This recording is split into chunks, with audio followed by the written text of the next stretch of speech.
పవన్ కళ్యాణ్ గారు bullet train లెక్కండి.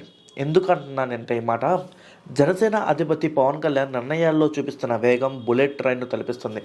హామీలు ఇవ్వడం రాజకీయ నేతలు చేస్తుంటారు. కానీ ఆ హామీలు అమల్లోకి రావాలి అంటే చాలా ఆలస్యం అవుతుంది.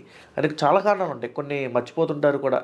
కానీ పవన్ కళ్యాణ్ మాత్రం తన మంత్రిత్వ శాఖ కింద అప్పటికప్పుడు జరగాల్సిన పనులు అంటే వెంటనే చేస్తున్నారండి. తన ప్రక్రియ ఎలా ఉంటుందంటే నిమిషాలు పూర్తి చేస్తున్నారు.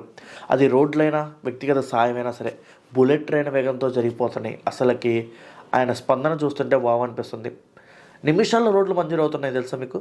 ఇప్పుడు ఫర్ ఎగ్జాంపుల్గా మంగళగిరి కానిస్టేబుల్ నియామక పత్రాలు కార్యక్రమం నిన్న జరిగింది. దాంట్లో జరిగిన ఘటన పవన్ కళ్యాణ్ వేగాన్ని సాక్ష్యంగా నిలిచింది కూడా. ఒక కానిస్టేబుల్ అంటే విజేత వేదికపై రోడ్డు కోసం విన్నవించుకున్నారు. ఆ సభ వేదికపై సభ ముగిసేలోపు రోడ్డు మంజూరు చేశారు పవన్ కళ్యాణ్ గారు. అల్లూరు జిల్లా నుంచి కానిస్టేబుల్గా ఎంపికైన బాబురావు విజ్ఞప్తితో రోడ్డు మంజూరు చేశారు. గత వారం కూడా అంతే. ఆ అంధ మహిళా క్రికెటర్లు ఉంటారు చూసా, బ్లైండ్ క్రికెటర్స్, వాళ్ళు వరల్డ్ కప్ గెలిచారు కదా. అందులో ఒక క్రికెటర్ కూడా తన గ్రామానికి ఇలా రోడ్డు సౌకర్యం కావాలని అడిగారు పవన్ కళ్యాణ్ గారిని. వెంటనే మంజూరు చేశారు. ఇవన్నీ మీడియా దృష్టికి వచ్చినవే, కానీ పబ్లిసిటీ వరకు రాని నిర్ణయాలు అన్నమాట. ఇంకా చాలా ఉన్నాయండి.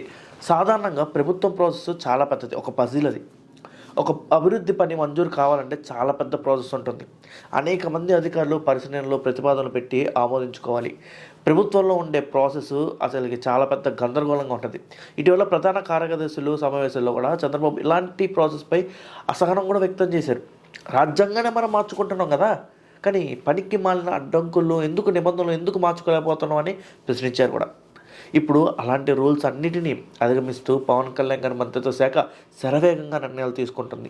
ఫలితంగా అనేక మందికి మేలు జరుగుతుంది కూడా. వ్యక్తిగత సహాయాలు అంతే వేగంగా చేస్తున్నారు. అసలు ప్రభుత్వం అంటేనే అంతమంది అధికారులు చేసి సొంతంగా బట్టి ఇవన్నీ జరగాలి. అలాంటి వ్యక్తిగత జస్ట్ ఆయన సంపాదించిన డబ్బులు ఆయన ఇస్తున్నారు కష్టార్జితం. ఇంకా అంత ఈజీగా ఉంటుంది. వ్యక్తిగతంగా ఎవరికైనా సాయం చేయాలనుకున్నా పవన్ కళ్యాణ్ ఏమాత్రం ఆలస్యం చేయకూడలేదండి. తను ప్రకటించిన వెంటనే వారికి అందాల్సిన సాయం కార్యాచరణ ఖరారు అవుతుంది కూడా. ఆర్థిక సహాయం అయితే గంటలో జరిగిపోతుంది, నిమిషాల్లో జరిగిపోతుంది. ఇతర సహాయం అయితే 4-5 రోజుల్లో అవుతుంది. ఎందుకంటే మన బ్లైండ్ క్రికెటర్స్కి వాళ్ళ ఇంట్లో వస్తువులు ఫ్రీగా ఇచ్చాడండి. అంటే వాళ్ళు మంచి పని చేశారు, దేశానికి గౌరవకారణం కాబట్టి వాళ్ళకి కొన్ని వస్తువులు, కావాల్సిన వస్తువులు ఇంట్లో ఇచ్చారు. కానీ అంతేకాదు డబ్బులు అయితే అక్కడక్కడే ఇచ్చారండి, చెక్కులు. ఇంట్లో కావాల్సిన కొన్ని వస్తువులు ఉంటాయి కదా, అవి కూడా ఇంటికి పంపించేశారు కొన్ని రోజుల తర్వాత. అంతేకాదు చిలకలూరుపేట స్కూల్కి ఆ లైబ్రరీ ఇస్తారని మాటిచ్చారు. కంప్యూటర్లు ఇస్తాను, 25 కంప్యూటర్లు ఇస్తారని మాటిచ్చారు. ఒక మంచి లైబ్రరీ ఇస్తారని మాటిచ్చారు. అది కూడా అండి ఇచ్చిన రోజుల్లోనే 2-3 రోజుల్లోనే, హామీ ఇచ్చిన 2-3 రోజుల్లోనే జరిగిపోయినాయి. నన్ను వీడియో కూడా రిలీజ్ చేశారు. అంటే జీవోలు వీలైనంత త్వరగా రోడ్లు మారిస్తే మరింత ప్రయోజనం ఉంటుంది. జీవోలు రిలీజ్ చేస్తారు కానీ అవి రూపు దాల్చుకోవు, అది గ్రౌండ్ రియాలిటీలోకి రాదు. జీవో జస్ట్ పేపర్ మీద మాత్రమే ఉంటుంది ఒకప్పుడు. ఇప్పుడు పవన్ కళ్యాణ్ గారు దాన్ని అధిగమిస్తున్నారు. ఎంత సమయం పట్టినా ఆలస్యం కాకుండా పనులు పూర్తి కావాలి కూడా.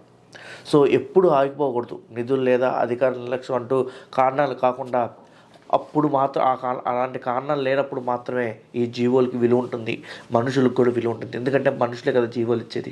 సో పవన్ కళ్యాణ్ గారు ఇలాంటి గొప్ప గొప్ప పనులు ఎప్పుడు చేస్తూనే ఉంటున్నారు. సో ఆయనకి అధికారంలో రాకముందు డబ్బులు పంచారు, అధికారంలో వచ్చిన తర్వాత కూడా సొంత డబ్బులు కష్టార్జితం ఇస్తున్నారు. సో ఆయన మంచి గుణానికి నిలవత్తు ఏం బోళాశంకరుడు అని అనుకుంటా. నిజంగా పవన్ కళ్యాణ్ గారు బోళాశంకరుడే. ఎందుకంటే ఆయన ఇప్పుడు చాలామంది క్రికెటర్స్ని అందరూ అభిమానిస్తారు, కానీ వీళ్ళెవరో అభిమానిస్తారు. ఆయన ఎక్కడ చేయటంలో ఆయన కొత్త ఆయన చూసి చాలా నాయకులు నేర్చుకోవాలి కూడా.